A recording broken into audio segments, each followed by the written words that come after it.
С 27 апреля по 17 мая крупнейший автозавод страны полностью остановит производство почти на 3 недели. Официально все это подается как модернизация под новую модель, но на деле причина выглядит куда проще. Машины перестали нормально продаваться, а склады переполнены. И это не внезапная история, к этому все шло последние годы. После разрыва привычных поставок завод начал работать с новыми комплектующими, и далеко не всегда удачными. В итоге пострадало и качество автомобилей, и сама эффективность завода. Но вместо того, чтобы делать ставку на улучшение продукта, пошли по другому пути. Начали защищать рынок, повышали утилизбор, ограничивали конкуренцию. Казалось бы, это должно помочь, но получилось наоборот. Цены выросли, а доверия к ладам больше не стало. И вот здесь ключевой момент.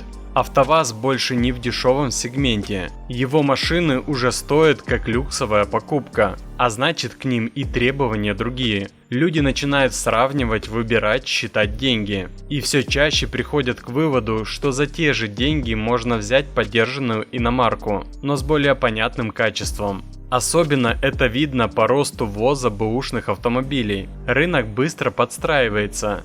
Если новые машины не устраивают, люди находят альтернативу. Плюс есть еще одна проблема – доступность. Кредиты дорогие, доходы не растут так же быстро, как цены на машины. В итоге у некоторых желание купить есть, а возможности нет. И завод упирается в потолок спроса. Теперь про саму остановку. Многие думают, ну остановили конвейер, значит сэкономили. На самом деле нет. Завод продолжает тратить деньги.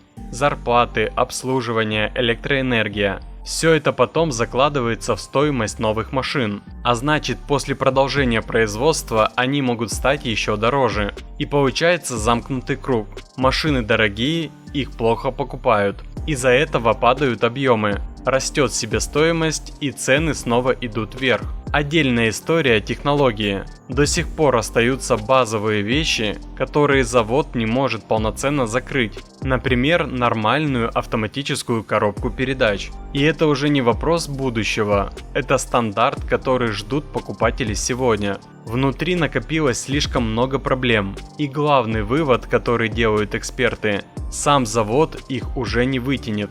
Нужны серьезные изменения извне, иначе ситуация будет повторяться. У предприятия есть ресурсы и потенциал, но без глубокой перестройки оно будет и дальше работать с перебоями. И судя по всему, такие остановки это только начало. Если ничего не менять, нас ждет дальнейший рост цен, слабый спрос, новые паузы в производстве и рост долгов АвтоВАЗа. А государство покроет долги?